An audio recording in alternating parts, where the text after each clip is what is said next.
Greetings and Merry Christmas. You didn't think I would ignore the Christmas specials, do you? That being said, I did do so twice. I said I was gonna do it on 2 separate occasions and then just decided not to. But I'm doing it now mainly because it's Christmas. So I thought I would go over the Christmas specials. To clarify, when considering what I would want to talk about for this video, I only included the Christmas specials, not the festive specials of the 13th Doctor's run. I had things that I would have rather talked about in this series anyway, in any category, including festive specials. So I'm only gonna include all the Christmas specials, specifically from the Christmas Invasion, all the way up to Twice Upon a Time. Any one of those specials I am talking about. For now, giving you a Christmas present. So, Christmas specials, ironically enough for me on this channel, have been a bit weird. One of the very few, negative videos I have on the channel is about me not liking Christmas specials, but I guess that was, me as a moody teenager who didn't like fun. I will admit that. I have had a change of heart. There are some Christmas specials which I don't think are good, and I do feel like if you've not got a good idea for the Christmas slot, maybe don't necessarily push for it. Some things you can try but fail, I would say Doctor Within the Wardrobe is that. For the most part, I think most Christmas specials are largely harmless. At worst, they're just not for me. Give or take one, which I just don't think is good on any real writing level, but we'll not speak about that one. I'll let you speculate about that. So, I'm going to talk about my 3 honourable mentions, and they're from the David Tennant years, the Russell T Davies years, or the original Russell T Davies years. He's back now. I think the first 3 Christmas specials of, I guess the 2005 to 2022 period of the show, the first 3 Christmas specials out of those, I think are pretty good. I think the Christmas Invasion is a very clever setup for a new Doctor. A very good way of doing a post-regeneration story. Yeah, sure, the Doctor's not in it, but surely it makes when he is in it all the more satisfying, as he immediately saves the day and wins us over. So we have more time with the more familiar elements of Rose, Jackie, Harriet. Yeah. The Runaway Bride, I think, is a fun romp. It introduces us to Donna, and, some people are like, oh yeah, I don't like Donna in this, but, that's the point. You're not meant to, like her. She's very much Bridezilla. But at the same time, you start to see little bits of heart in her, which makes her return basically set her up to be, the perfect companion, as we have seen. I think Donna is one of the greatest companions of them all. And Voyage of the Damned is surprisingly just poignant and nice. It's just, it's campy, but it's also borderline tragic. It is tragic in some places. There's comedy, but there's action, and there is just charm as well. Tastefulness, maybe not. Doing a Titanic... I mean, is 95 years after the fact too soon? Who's to say? But, I think the narrative's fine. I think it's fine. I also like The Next Doctor, as I spoke about in the 2009 specials video. But I don't like it as much to be an honourable mention here as well. Stephen Moffat's hit or miss for me. Another honourable mention I want to speak about is The Return of Dr. Mysterio. It's fun, it's camp. People don't like it because it's too cartoony, but again, that's the point. It's trying a different genre. I wouldn't want Doctor Who like this all the time, but as a one-off, I think it works. I think it works. And I think that's everything. Everything else was not for me, or the crown jewels of the Christmas specials. And yes, there's 2 of them. Let's start off by talking about A Christmas Carol. I think A Christmas Carol is easily... It's just beautiful. It's one of the best 11th Doctor stories. It doesn't necessarily do the narrative of the Charles Dickens novel beat by beat. And I think it would be a mistake to do that. Trying to take the the core essentials of that story. There is a Scrooge.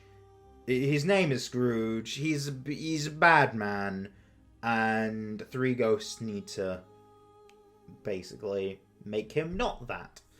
Okay, right. How do we make that into a Doctor Who story? And they prioritized making it a Doctor Who story as well. It just has some elements thrown in. And they also made it just like a steampunk planet. Because if they want to do like some sci-fi stuff, it makes sense to set in the future. But how do you do future but also allude to Victorianness?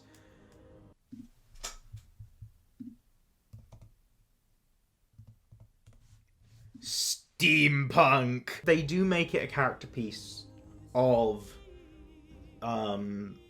their Scrooge allegory, which, if you're gonna make a pastiche of A Christmas Carol to any degree, yes, you should center it around the Scrooge character, but whatever you do to build upon that, incorporate the three ghosts however you will, but tell your own story unless if it's a full-blown adaptation of some description. Doing something very heartfelt felt right. So how is the Scrooge character? Well, his name's Kazran Sardik, and he is played excellently by the late Michael Gambon. Fantastic actor, and he was absolutely amazing as Kazran. Despite being rich, he is unhappy. But Abigail's family, it can be happy without riches, and I think that does spark something in him. Not that alone. He does go through a journey that the Doctor propels him through, and I think it really is a good journey. I'm using that one example as a springboard for his journey. Yeah, I just really like Kazran and the three actors that play him, because it's not just Michael Gambon, but he is the main one. They all do a fantastic job, and he's great. I think the Ghost of Christmas Past being the Doctor rewriting his history, the Ghost of Christmas Present trying to get that empathy from him, and the Ghost of Christmas Future being Kazran's older self. Like, it's genius. There are genius subversions to the Christmas Carol tropes, and also it being about a literal carol, like literal singing as a recurring motif, but not just as a recurring motif, but having Abigail's function within the plot isn't just as someone for Kazran to fall in love with, but she is someone who has such empathy for the fish that Kazran also has. She was created to be the love interest, however, giving her an additional role with agency, she needed to do something, and it was kind of like against her will, but largely she does get some agency. Like, she does want to visit her family, she does manage to save the day. It is her that saves the day, realistically, with all the singing. Honestly, the imagery, the themes, the character beats, they're just all there, and it feels like it's a Christmas special made for me, in a way. But it is not my favourite. Taking everything in A Christmas Carol into account, it's my favourite for reasons that are in every scene.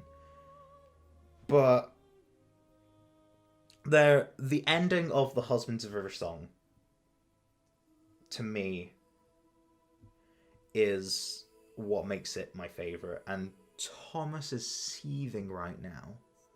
He is seething. So, Husbands of River song. It's a bit campy, and I didn't really want Doctor Who to be campy and silly and River songy and Moffat-y back when it aired. It's a romp, isn't it? It's like, it is meant to be, especially considering the previous episode was quite heavy. I can see why Stephen Moffat wrote it the way he did. It's also nice to see Greg Davies, the Taskmaster himself, in a Doctor Who episode. It's fun. He's camp as well. Like, it's filled with comedians, and it is largely built on the 12th Doctor and River Song's dynamic together, and I think that's what sells it. I think now that's what grounds me, and the camp elements are just a bit fun, aren't they? But it's not just their dynamic. Like, admittedly, there's a lot less to it other than there's a lot of comedy. I think the comedy lands now. As an adult, I think it lands. And it's not just about their dynamic. Their dynamic is the core to it.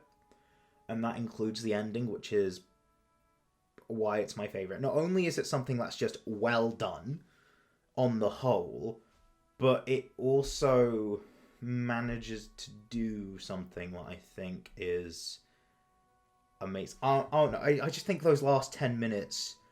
I'm a really sentimental person, and Doctor Who being sentimental of itself, especially this year, brings a warm feeling to my heart. Obviously, I want the show to move forward.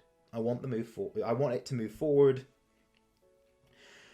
but I don't want it to never look back. Of course, there are times when it's appropriate, there are times when it's not, and I feel like now we've had a lot of times where it's appropriate back to back. Let's move on.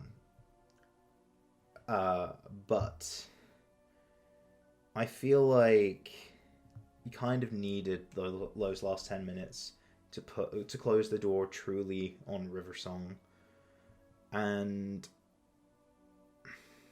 so the Doctor does care. And seeing this side of the 12th Doctor is magical, and it's...